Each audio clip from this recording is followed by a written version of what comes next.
Hi, magandang araw sa iyo ka-lifestyle. Happy Sunday. May tanong lang ako ka-lifestyle. Ito'y tungkol sa mga larawan o rebulto na makikita mo sa simbahang Katoliko. So ano po ba ang dahilan kung bakit mo ba mayroong larawan o rebulto ang simbahang Katoliko? May mababasa ka ba sa Biblia na naging banal ang mga larawan o rebulto sa simbahang Katoliko? So pakisagot daw ka-lifestyle upang maliwanagan naman yung nasa ibang sikta kung ano ang tunay na dahilan kung bakit po ba mayroong larawan o rebulto ang simbahang Katoliko. Okay, magandang araw din sa iyo. Ang tanong mo ay bakit po ba mayroong larawan o rebulto ang simbahang Katoliko? Ang sagot niyan ay siyempre mayroong larawan o rebulto ang Panginoong Jesucristo dahil inaalala ng simbahang Katoliko ang tunay na pagkatao sa ating Panginoong Jesucristo. Ang Birhen Maria, sila ay tunay naging tao. So pag-alala, ang larawan sa Birhen Maria ay ang pag-alala sa pagkatao sa ating banal na ina, ang Birhen Maria. Dahil sila ay tunay na naging tao. Sila ay naninirahan sa mundo na nauna sa atin. Kaya mayroon silang larawan dahil inaalala sa simbahan ang kanilang larawan o rebulto upang may pakilala sa mga bagong henerasyon, sa sumusunod na mga henerasyon sa buhay, ang kanilang mukha na sila ay tunay na naging tao.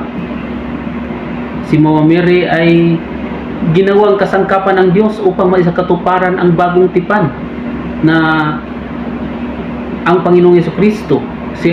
Ang Birhen Maria, ang larawan sa Birhen Maria, ang pag-alala na siya ang ina ng ating Panginoong Jesucristo upang maging tao ang Diyos, upang maging tao ang salita na isang Diyos na ang Panginoong Jesucristo. Kaya sila ay naalala sa pamamagitan ng larawan o rebulto.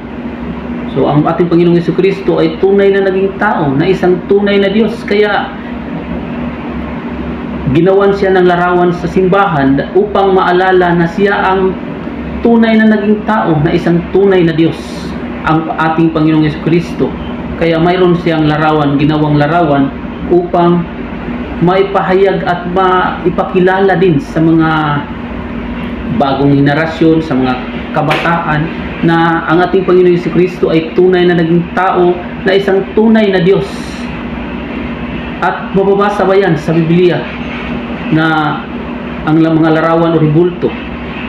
So ang mga larawan o rebulto na makikita mo sa simbahang Katoliko ay lahat yan sa ating Panginoong Jesucristo.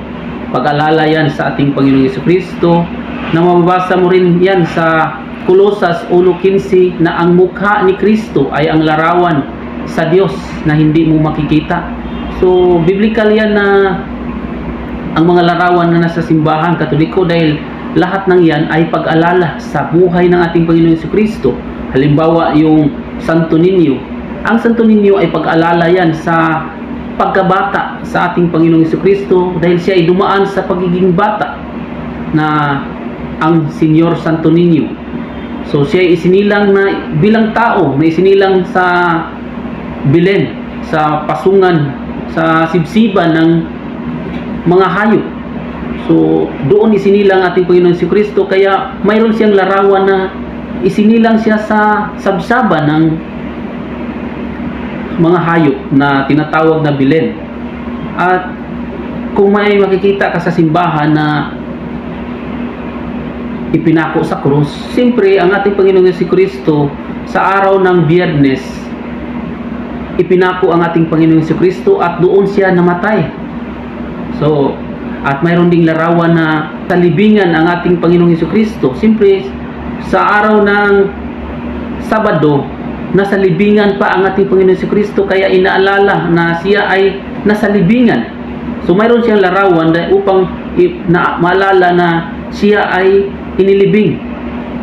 Nasa libingan pa sa araw ng Sabado. At kung may makikita ka na may larawan sa na nabubuhay ang ating Panginoon Jesucristo, so yan ang araw sa Domingo. So dahil sa araw ng Linggo ay nabuhay muli ang ating Panginoong Jesucristo. Kaya may makikita ka na larawan na nabuhay muli ang ating Panginoong Jesucristo. Kaya lahat ng mga larawan na makikita mo sa simbahan lahat ng malarawan na makikita mo sa simbahang Katoliko, yan ang ating Panginoong Jesucristo, ang pag-alala sa buhay ng ating Panginoong Jesucristo.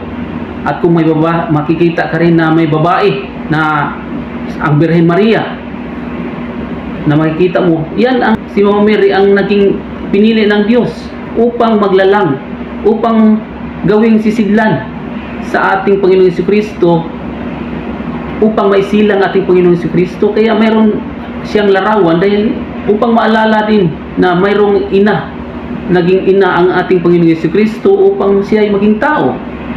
At kung may makikita ka rin ng mga banal na mga santo, tinatawag na mga santo, so siyempre binigyan din sila ng halaga sa simbahan upang gawing gabay ang kanilang pagsunod sa ating Panginoong Jesucristo na ang mga santo. So binigyan sila ng halaga upang ang kanilang pamumuhay sa pagiging matibay sa pagsunod sa ating Panginoong Jesucristo ay gawin nating gabay ang kanilang buhay upang tayo ay maging matibay din sa pagsunod sa ating Panginoong Jesucristo. Dahil ang ating buhay ay hindi lamang sa paghahanap ng mga kaliligaya natin sa mundo, sa paghahanap ng mga magandang asawa, sa magkaroon ng maraming anak. Hindi iyan ang tunay na pakay natin sa mundo, kundi ang ating buhay ay ibinigay yan ng Diyos upang gamitin. Ang ating buhay ay pagkakataon na binigay ng Diyos upang ating gamitin na makabalik tayo sa kaharian ng Diyos sa langit. Dahil sa simula, sa panahon ni Adan at Eva, nahiwalay ang tao sa Diyos. Kaya nagkaroon tayo ng kahirapan, minsan maranasan natin ang mga masasakit na pamumuhay, masakit na karanasan dahil nahiwalay ang tao sa Diyos. Nahiwalay ang tao sa kaharian ng Diyos sa langit. Kaya dahil sa pagmamahal ng Diyos sa tao, ipinadala ang ating Panginoong Jesucristo sa mundo. Ipinadala ang kaniyang kaisang anak, ang ating Panginoong Jesucristo, ang Panginoong Jesucristo sa mundo upang mabigyan muli ng pagkakataon ang tao na makabalik sa kaharian ng Diyos sa langit.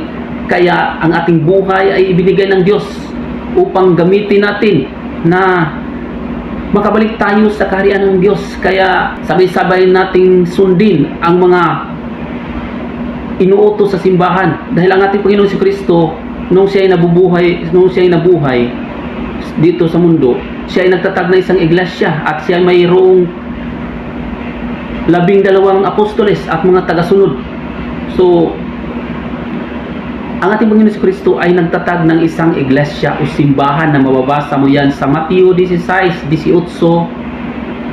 at ang binigyan ng otoridad na magtaguyod dito ay si San Pedro. Kaya na mababasa mo sa Mateo 16:19. Kaya kung saan si San Pedro, dapat na doon tayo magpasakop dahil yan ang tunay na iglesia na ginawa ng Diyos upang magturo na makabalik tayo sa kaharian ng Diyos sa langit. Kaya kailangan sundin natin ang mga itinuturo sa simbahan.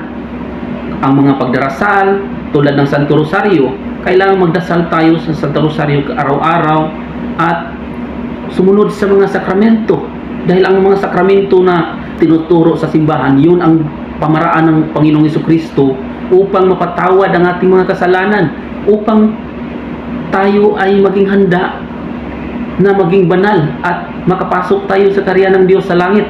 Dahil ang mga banal lang ang makabalik sa kaharian ng Diyos sa langit. Kaya ang sakramento ay pamaraan sa ating Panginoong Jesucristo upang mapatawad ang ating mga kasalanan at mahugasan ang ating kaluluwa mula sa pagkakasala at mapalapit tayo pabalik sa Diyos. Kaya sundin natin palagi ang mga sakramento na itinuturo sa simbahan. At maraming salamat. God bless.